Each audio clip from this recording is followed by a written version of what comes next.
औज़ुबिल्लाहिमिनश्शैतानिर्रजीम बिस्मिल्लाहिर्रहमानिर्रहीम। अस्सलाम वालेकुम। उम्मीद है आप लोग सब ठीक ठाक होंगे, खैरियत से होंगे। आज हम इस वीडियो लेक्चर में इंटर की मैथमेटिक्स बुक में से एक्सरसाइज 7.6 को सॉल्व करेंगे। हमने पिछली वीडियोस में एक्सरसाइज जो है ना पिछली सॉल्व की हुई है, तो इसमें इंशाल्लाह हम 7.6 को कंप्लीट को सॉल्व करेंगे। सबसे पहले आपने अगर प्लीज़ वीडियो को चैनल को लाइक और सब्सक्राइब नहीं किया तो पहले आप सब्सक्राइब करें। तो सबसे पहला हमारा क्वेश्चन है, यहाँ पे 3 सवाल हैं। इसमें हम इंशाल्लाह इसमें तीनों क्वेश्चंस को सॉल्व करेंगे। तो सबसे पहला हमारे पास क्वेश्चन जो है वो इसमें कह रहा है कि अगर आपके पास ए बी और सी एक ट्राइंगल के वर्टेक्सेस हैं तो आप क्या फाइंड करेंगे। सबसे पहले आप equation of median through a find करें, फिर अल्टीट्यूड थ्रू बी फाइंड करें और उसी के बाद फिर आप राइट बाइसेक्टर ऑफ साइड ए सी। अगर आपने अभी तक हमारे चैनल को नहीं देखा तो अगर आप देखेंगे पहली एक्सरसाइज में हमने जो सॉल्व किए थे हमने क्वेश्चंस कुछ, तो उससे पहले हमने डेफिनेशंस को क्लियर किया था। तो अगर आप वो हमारा लेक्चर नंबर 1 देख लेंगे तो आपको आसानी रहेगी इसमें से। चलिए, लेकिन अगर आपने नहीं देखे तो यहाँ से मैं आपको समझा देता हूँ थोड़ा सा कि सबसे पहले मीडियन क्या होता है। मिसाल के तौर पे मीडियन की इक्वेशन आपने फाइंड करनी है, तो थ्रो ए कह रहा है तो मिसाल के तौर पे आपका ए वर्टेक्स और बी और ये सी ट्राइंगल बना हुआ है। तो मीडियन का मतलब ये होता है कि आप किसी भी वर्टेक्स से लेकर आप उसके अपोजिट वाली साइड के ऊपर एक लाइन बनाएं जो कि उसकी मिड पॉइंट हो बिल्कुल। मिसाल यहाँ से लेकर यहाँ तक, तो इसको हम क्या कहते हैं कि ये ए बी सी है। तो हम यहाँ पे लेट सपोज कर लेते हैं कि एक डी पॉइंट है और डी जो है वो बी सी के बिल्कुल क्या है मिड पॉइंट में। तो हमने असल में क्या करना है कि इसकी जो है ना इक्वेशन ए की फाइंड करनी है डी से लेकर, अगर ये जो लाइन है इसकी हमने इक्वेशन फाइंड करनी है। तो हमें क्या चाहिए होगा सबसे पहले कि ये देखिए कि 90 है, ठीक है। इसका मतलब ये है कि ये मिड पॉइंट है, इसका मतलब सही है। तो सबसे पहले हमें ये पॉइंट चाहिए, उसके साथ साथ हमें क्या चाहिए और फिर इसका स्लोप चाहिए होगा। तो फिर हम यहाँ पे इसको सॉल्व कर सकते हैं। तो ए आपके पास क्या है यहाँ पे लिख लेते हैं 2,5 है, ठीक है। और बी आपके पास कौन सा है 3,7 और सी आपके पास है 0,8। तो सबसे पहले हम क्या करेंगे कि हमें क्या चाहिए कि डी जो है वो क्या है आपके पास मिड पॉइंट है। तो हम यहाँ पे लिखते हैं कि डी जो है वो क्या है आपके पास इज़ मिड पॉइंट, सही है। और मिड पॉइंट ऑफ कौन सी लाइन का, बी सी लाइन का। तो यहाँ पे हम क्या करेंगे कि बी सी लाइन का जो मिड पॉइंट डी है सबसे पहले हम वो सॉल्व करेंगे।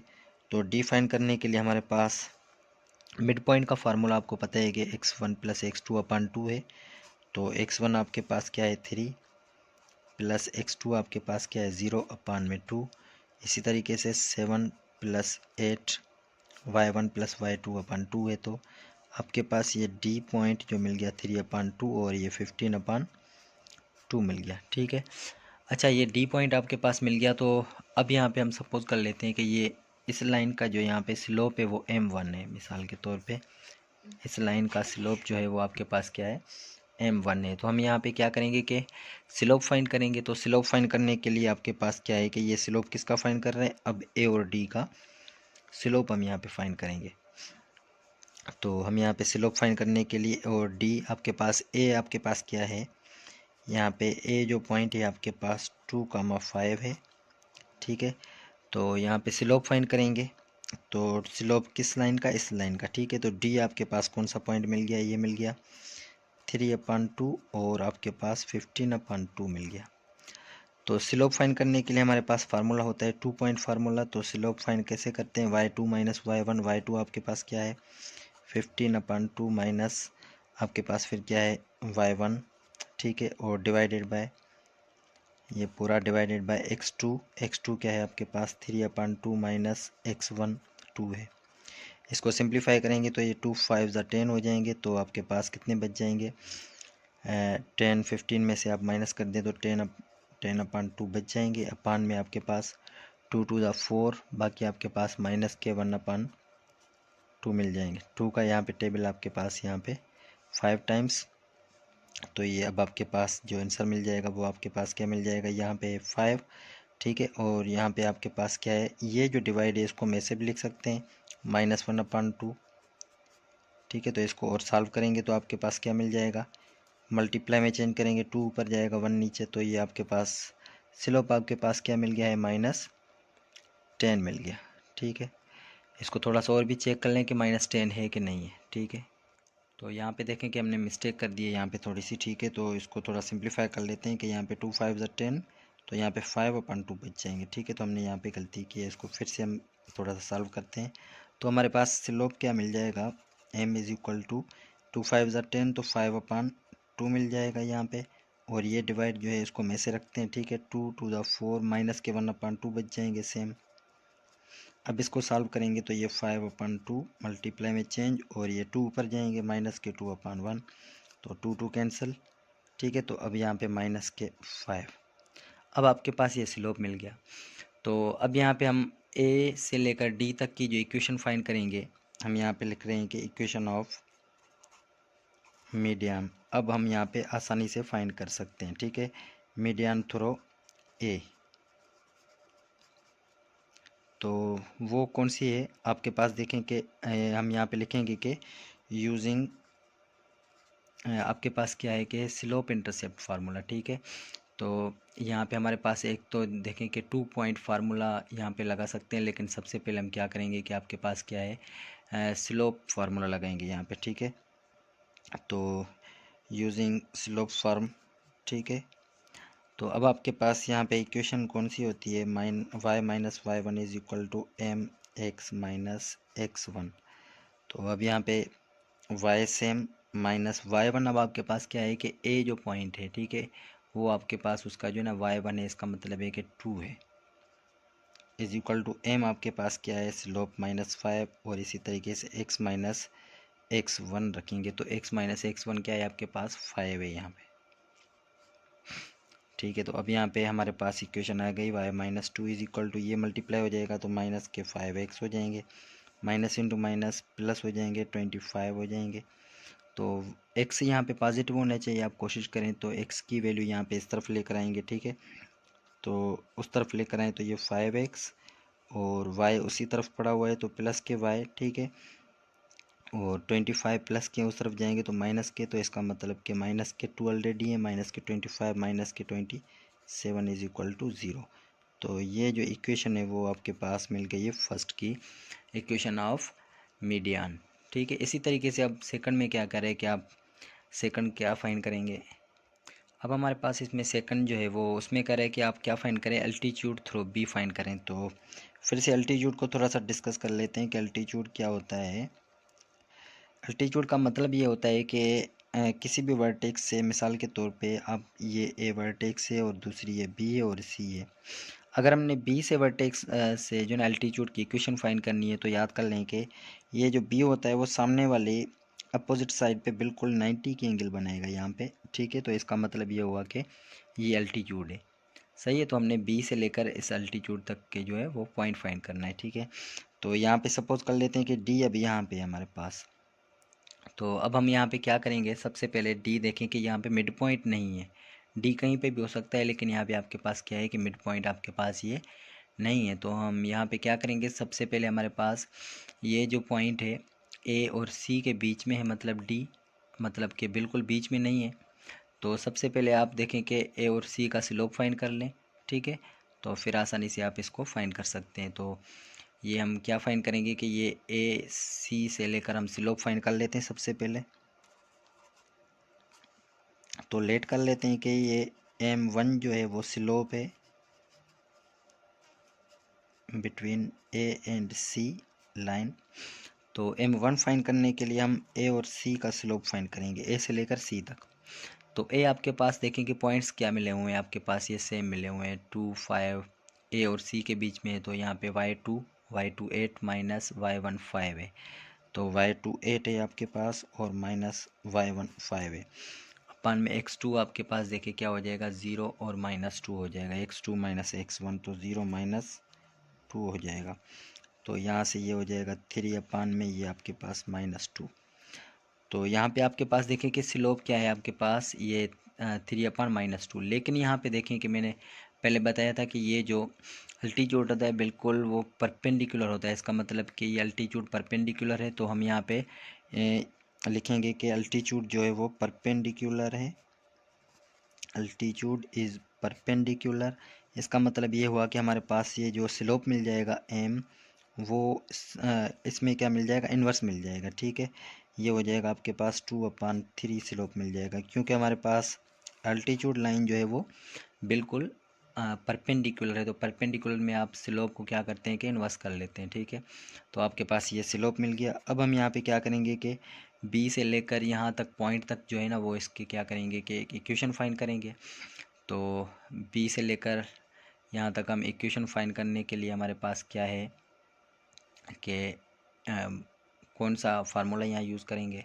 तो अब यहाँ पे हमारे पास बी पॉइंट है, तो हम यहाँ पे बी के पॉइंट्स लिख लेते हैं कि बी आपके पास क्या मिले हुए हैं, ये मिला हुआ है 3,7 मिला हुआ है। ठीक है, तो हम यहाँ पे अब इक्वेशन जब फाइंड करेंगे तो हमारे पास स्लोप और पॉइंट है, तो हम यहाँ पे बिल्कुल सेम इक्वेशन का फार्मूला जो है y-y1 is equal to m x minus x1 लगाएंगे। ठीक है, तो अब आपके पास क्या है कि y ये सेम और माइनस y1 आपके पास 7 है इज इक्वल टू ये m क्या है आपके पास 2/3 और x आपके पास सेम, x1 क्या है आपके पास ये 3 यहाँ पे।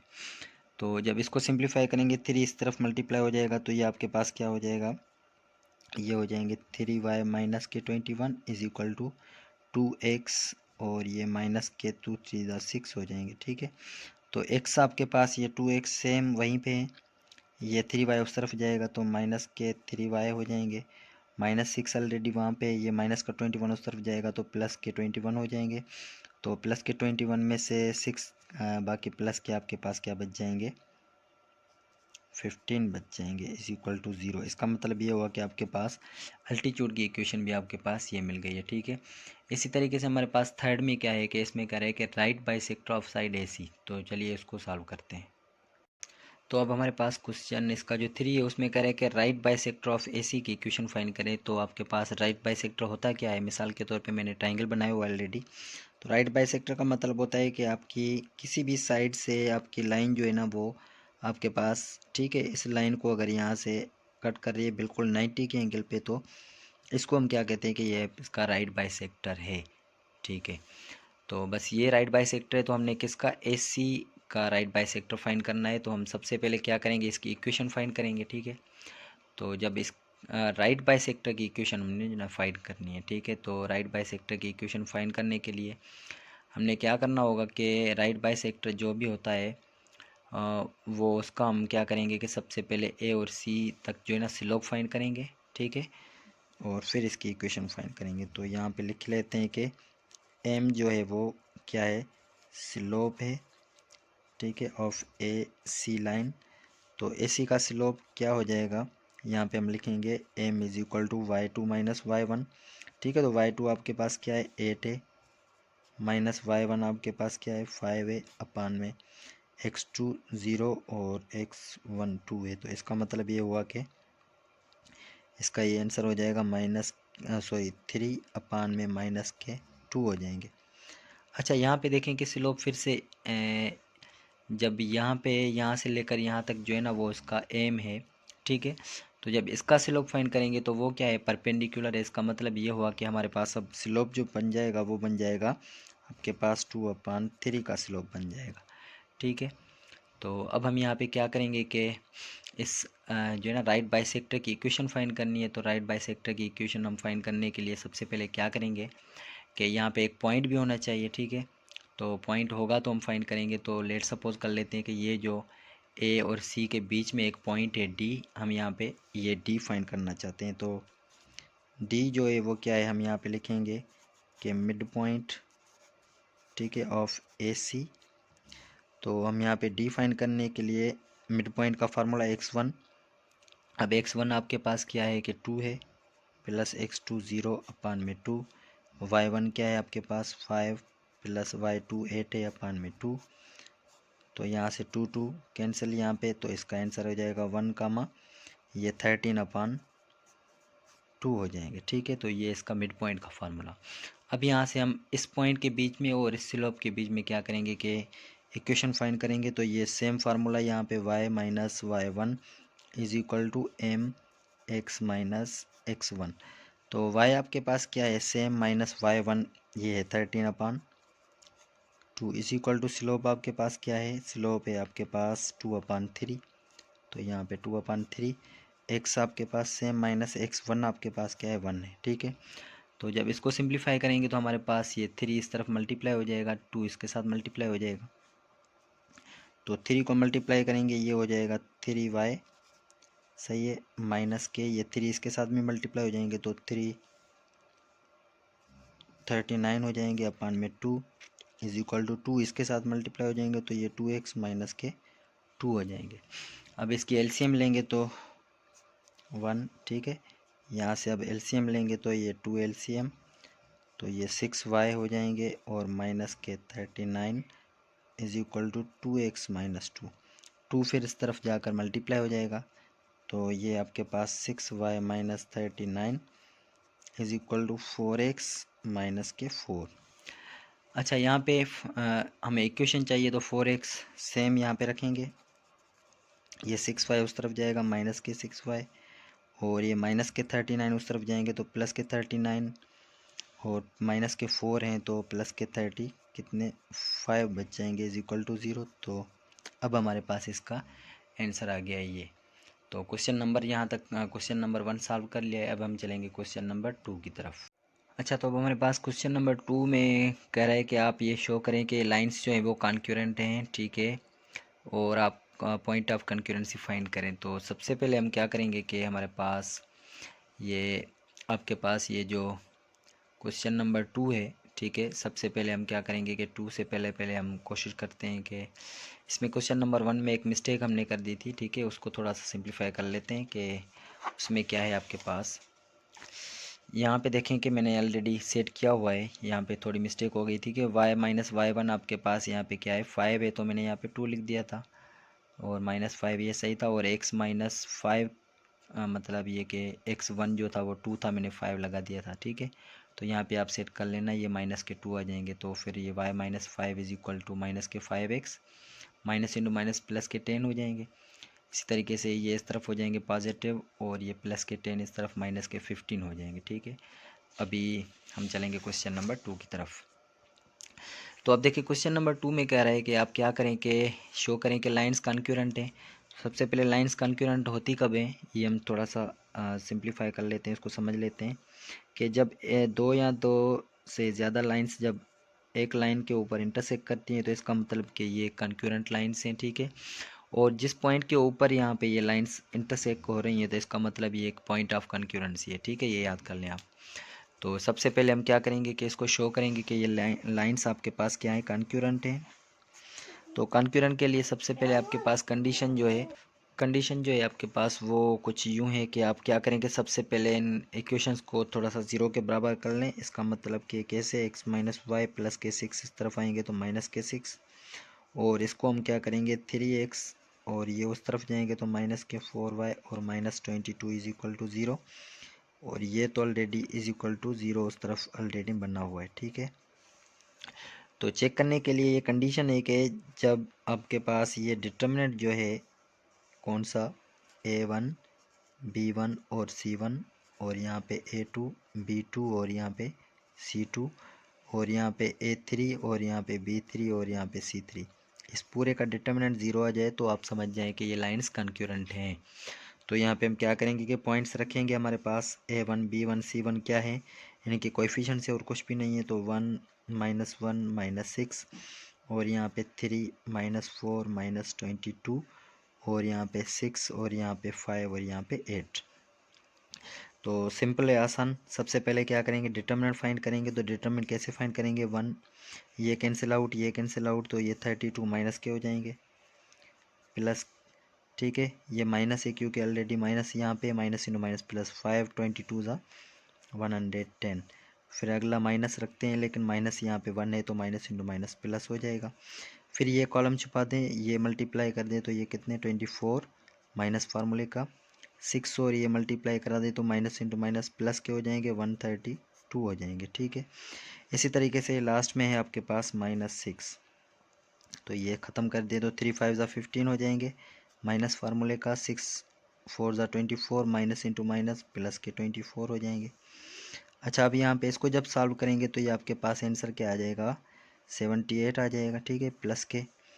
और ये जमा कर देंगे आपके पास, तो ये आपके पास कितने बन जाएंगे, 176 बन जाएंगे। तो ये आप 117 156 बन जाएंगे, ठीक है। तो इसको थोड़ा सा सिंप्लीफाई कर लेते हैं, 156। और जब इसको हम सॉल्व करेंगे तो -6 सेम, और ये हो जाएंगे 39। जब इसको मल्टीप्लाई आप करेंगे तो, अच्छा इनको आप जमा कर लें, तो जमा करेंगे तो आपके पास कितने बन जाएंगे, 156 और 78 को जमा कर दें तो ये 14 और ये 12 13 हो जाएंगे। तो ये हो जाएंगे 232 हो जाएंगे। तो यहाँ पे 232 और ये माइनस के 6 को 39 के साथ मल्टीप्लाई कर दें तब भी आपके पास 230 आपके पास क्या आ जाएंगे, 4 हो जाएंगे, 234। तो यहाँ से ये कैंसिल हो गए, यहाँ से ये कैंसिल, इसका मतलब कि ज़ीरो। तो ये फाइंड आउट हो गया कि ये लाइन आपके पास क्या है, कॉन्क्यूरेंट है, ठीक है। तो अब इसी तरीके से हम इसके सेकंड पार्ट की तरफ आएंगे। तो इसका सेकंड पार्ट की तरफ पहले हम क्या करेंगे कि अभी हमने कुछ फाइंड और भी करना है कि फाइंड पॉइंट ऑफ कॉन्क्यूरेंसी। तो आप क्या करेंगे कि पॉइंट ऑफ कॉन्क्यूरेंसी फाइंड करने के लिए याद कर लें कि किसी भी दो इक्वेशन को सॉल्व कर लें और वहाँ से एक्स और वाई की वैल्यू फाइंड कर दें, बस। तो वो आपके पास क्या है, पॉइंट ऑफ कॉन्क्यूरेंसी है। मिसाल के तौर पे ये एक इक्वेशन है, ठीक है, x minus y minus 6 is equal to 0 है। यहाँ से हम क्या करते हैं कि x की वैल्यू फाइंड करना चाह रहे हैं कि यहाँ पे x सेम, ये माइनस का y माइनस के 6 उस तरफ दोनों जाएंगे तो आपके पास क्या बच जाएंगे, y प्लस 6 हो जाएंगे। अच्छा, अब ये जो आपके पास x की वैल्यू है, हम इसको कर लेते हैं पुट इन इक्वेशन नंबर 2। आपके पास ये 2 है, ठीक है, इसमें हम कर लेते हैं। तो 2 आपके पास क्या है, 4y सेम रखते हैं, और आपके पास क्या है, प्लस के 22 भी same is equal to 3। x से तो x की जगह पे हम यहाँ पे रखेंगे y प्लस 6 रखेंगे, ठीक है। तो जब हम यहाँ पे इसको अब सॉल्व करेंगे तो हमारे पास कुछ आंसर यूँ आएगा कि 4y plus 22 same is equal to 3y हो जाएंगे, और ये प्लस के 3 6 18 हो जाएंगे, ठीक है। अब ये दोनों इस तरफ लेकर आए तो ये 4y में से माइनस के 3 हो जाएंगे, तो बाकी आपके पास y बच जाएंगे। और ये 18 उस तरफ ही रखें आप, ये प्लस के 22 है उस तरफ जाएंगे, माइनस के 22, इसका मतलब कि y की वैल्यू आपके पास -4 हो गई। अच्छा, अब y की वैल्यू अब आपके पास मिल गई है तो हम क्या करेंगे कि हमारे पास इक्वेशन नंबर 1 जो थी इसमें हम पुट कर लेते हैं, तो x की वैल्यू मिल जाएगी। अब x सेम, माइनस y की वैल्यू माइनस है तो माइनस इंटू माइनस प्लस, और ये माइनस के 6 इज इक्वल टू 0। तो यहाँ से आपके पास क्या मिल जाएगा, x minus 2 is equal to 0। तो माइनस के 2 उस तरफ जाएंगे तो x की वैल्यू आपके पास क्या मिल जाएगी, 2। तो अब यहाँ पे हम लिखेंगे कि पॉइंट ऑफ कॉन्क्यूरेंसी आपके पास, पॉइंट ऑफ कॉन्क्यूरेंसी वो जो था आपके पास क्या मिल गया है, x की वैल्यू 2 और y की -4। तो अब आपके पास ये कंप्लीट आंसर आ गया। इसी तरीके से अब इसके सेकंड पार्ट की तरफ चल रहे हैं। अच्छा, तो अब हमारे पास इसका 2 है, इसमें भी हमने क्या शो करना है कि ये पॉइंट्स कॉन्क्यूरेंट हैं, ठीक है। तो सबसे पहले हम क्या करेंगे कि सबसे पहले इसको थोड़ा सिंप्लीफाई करेंगे, एलसीएम लेंगे, इनकी एलसीएम आपके पास है ए बी, तो ये हो जाएगा बी एक्स और ये ए वाई इज इक्वल टू 1। तो इसको सिंप्लीफाई करेंगे, ये हो जाएगा ए बी, तो यहाँ से बी एक्स प्लस ए वाई, और ये ए बी हो जाएंगे तो इस तरफ लेकर आए माइनस के, a b is equal to 0। अच्छा, ये तो आपके पास इक्वेशन 1 सेटिस्फाइड, थोड़ा सा सिंप्लीफाइड में आ गई, ठीक है। इसको भी हम कर लेंगे, तो इसकी भी एलसीएम लेंगे, ये आपके पास बी ए एलसीएम आ जाएगी, ठीक है। तो ए बी या बी ए सेम, ये हो जाएगा A X plus B Y is equal to 1। इसको भी हल करेंगे, ए बी हो जाएगा, इस तरफ लेकर आए तो माइनस के ए बी, इसका मतलब के b y minus a b is equal to 0। अच्छा, अब हमारे पास थर्ड इक्वेशन जो है वो ऑलरेडी सिंप्लीफाइड है, इसका मतलब है कि y is equal to x है, इसका मतलब है कि आप इसको लिख सकते हैं कि x minus y is equal to 0। ये इक्वेशन नंबर 3 आपके पास, और ये इक्वेशन 2 आपके पास। तो कॉन्क्यूरेंसी फाइंड करने के लिए हमारे पास कंडीशन क्या है कि कंडीशन में आपके पास A1, तो A1 आपके पास क्या है कि ये जो x का कोएफिशिएंट है यहाँ से A1 आपके पास b है, ठीक है, और दूसरा क्या है a है, और माइनस के ए बी, ठीक है। यहाँ से आप दे दें a है आपके पास, यहाँ पे b है, और ये आपके माइनस ए बी, और यहाँ से आपके पास क्या है 1 है, यहाँ पे -1, और यहाँ कुछ भी नहीं है तो 0। अब यहाँ पे इसका डिटर्मिनेंट फाइंड करेंगे तो ये b सेम, इसको ख़त्म कर देते हैं, इसको भी ख़त्म, तो ये b 0 के साथ 0 हो जाएगा, माइनस फार्मूले का, माइनस इंटू माइनस प्लस हो जाएंगे, ठीक है। तो ये हो जाएंगे ए बी आपके पास यहाँ पे, फिर यहाँ माइनस ए, तो ये कैंसिल आउट कर दें आप, ठीक है। तो ये कैंसिल आउट कर देंगे तो ए 0 के साथ ये 0 हो जाएगा, माइनस फार्मूले का, ये -1 और ए बी ज़रब होंगे तो माइनस के a b, minus into minus plus के ए बी हो जाएंगे। लास्ट में आपके पास क्या है माइनस ए बी, तो ये कैंसिल कर दें और ये भी कैंसिल, तो ये a -1 के साथ ज़रब कर दें तो ये माइनस का a हो जाएगा, ठीक है, और b, तो ये हो जाएगा माइनस का b। अच्छा, ये इसके साथ आप मल्टीप्लाई करा दें तो ये हो जाएंगे माइनस के ए बी स्क्वायर, और ये इसके साथ ज़रब कर दें तो ये हो जाएंगे माइनस के ए स्क्वायर बी, और ये इसके साथ माइनस इंटू माइनस प्लस के हो जाएंगे ए स्क्वायर बी, और ये माइनस इंटू माइनस प्लस के हो जाएंगे ये ए बी स्क्वायर। तो यहाँ से देखिए कि माइनस के ए बी स्क्वायर प्लस के ए बी स्क्वायर माइनस के स्क्वायर बी प्लस के स्क्वायर बी, ये सारे ज़ीरो के बराबर है, इसका मतलब कि ये लाइंस क्या हैं, कंक्यूरेंट हैं। अब हम यहाँ पे क्या करेंगे कि पॉइंट ऑफ कंक्यूरेंसी फाइंड करेंगे। तो पॉइंट ऑफ कंक्यूरेंसी के लिए हमने क्या किया था कि कोई भी इक्वेशन में से x की वैल्यू फाइंड आउट करें, ठीक है, और तो यहाँ से देखें कि x is equal to y, इसमें कह रहे हैं कि यहाँ से इक्वेशन नंबर 3 को जब सॉल्व करेंगे तो x is equal to y कह रहा है। ये हम क्या पुट करेंगे, पुट इन इक्वेशन नंबर 1, या आप क्या करेंगे 2 में पुट कर दें, ठीक है। तो हम 1 में ही पुट कर लेते हैं।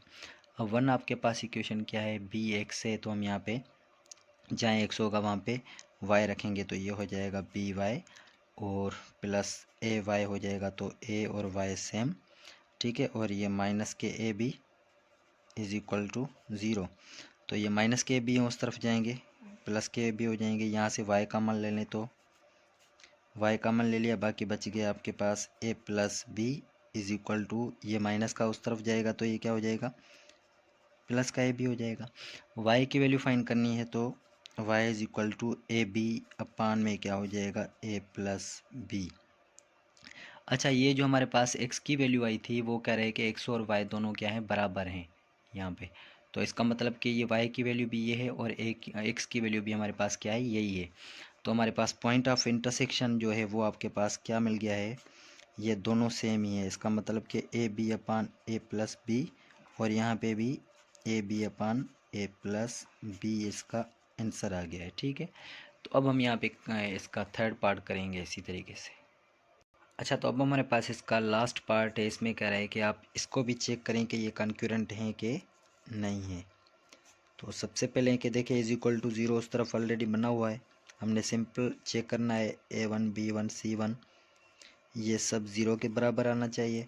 तो 5 इसका कोएफिशिएंट रखेंगे, 1 इसका रखेंगे, 11 इसका रखेंगे, और इसका 1 कोएफिशिएंट, इसका 7 और इसका 9, इसी तरीके से इसका 2 और इसका 1 और इसका 5। तो अब हम यहाँ पे इसका डिटर्मिनेंट चेक करेंगे। तो डिटर्मिनेंट चेक करने के लिए यहाँ पे 5 सेम रखेंगे, 5 का कॉलम रो ख़त्म कर दें तो 3 5 ज़ा 35 माइनस 9 1 ज़ा 9, इसी तरीके से -1 ये कैंसिल आउट कर दें तो 5 1 ज़ा 5 माइनस 2 9 ज़ा 18 हो जाएंगे, और लास्ट में आपके पास प्लस के 11 है तो इसको कैंसिल कर दें, 1 1 ज़ा 1 माइनस 7 2 ज़ा 14 हो जाएंगे।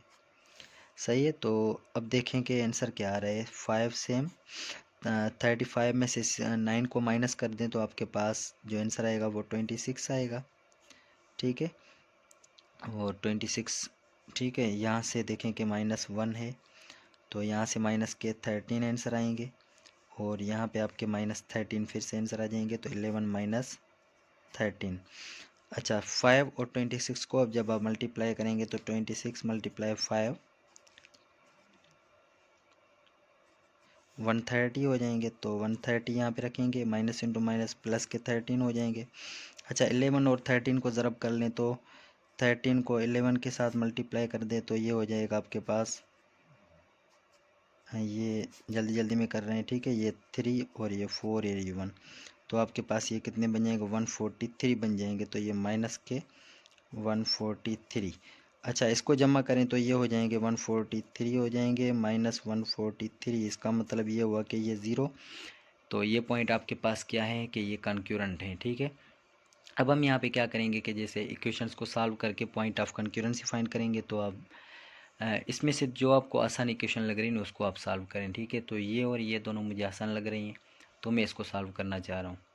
तो ये आपके पास एक इक्वेशन है x प्लस 7y और ये प्लस 9 इज इक्वल टू 0, ठीक है। और दूसरी इक्वेशन है आपके पास 2x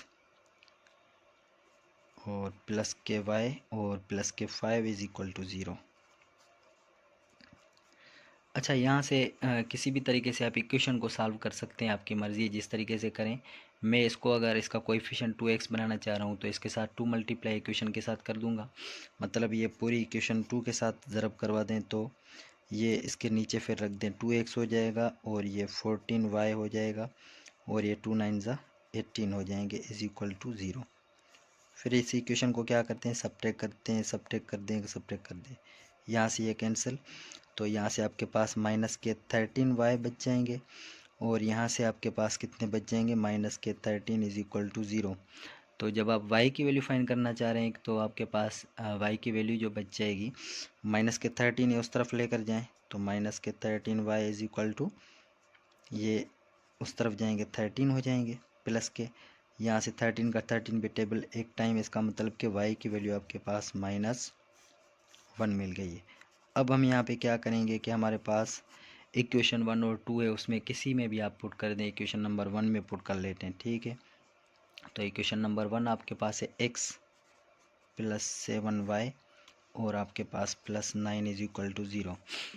तो y की वैल्यू इसमें जब पुट करेंगे तो हमारे पास x की वैल्यू मिल जाएगी, x प्लस 7 इंटू वाई की वैल्यू -1 और प्लस के 9 इज इक्वल टू 0, तो x, ठीक है। और ये माइनस के 7 हो जाएंगे, माइनस के 7 और प्लस के 2 बचेंगे यहाँ पे, तो x की वैल्यू आपके पास क्या मिल गई, माइनस के 2। इसका मतलब ये हुआ कि पॉइंट ऑफ कॉन्क्यूरेंसी आपके पास यहाँ पे लिखेंगे, पॉइंट ऑफ कॉन्क्यूरेंसी हमने यही फाइंड करना था, -2 कामा x और y की वैल्यू -1, ठीक है। तो यहाँ तक हमने क्वेश्चन नंबर 2 को भी कंप्लीट सॉल्व कर लिया। अब हम चलेंगे क्वेश्चन नंबर 3 की तरफ, लेकिन सबसे पहले इसको थोड़ा सा हम चेक कर लेते हैं कि हमने सही किया है या गलत किया है। तो ये -1, ठीक है, -2 तो +2, ठीक है, सही किया है। तो अब हम चलेंगे क्वेश्चन नंबर 3 की तरफ।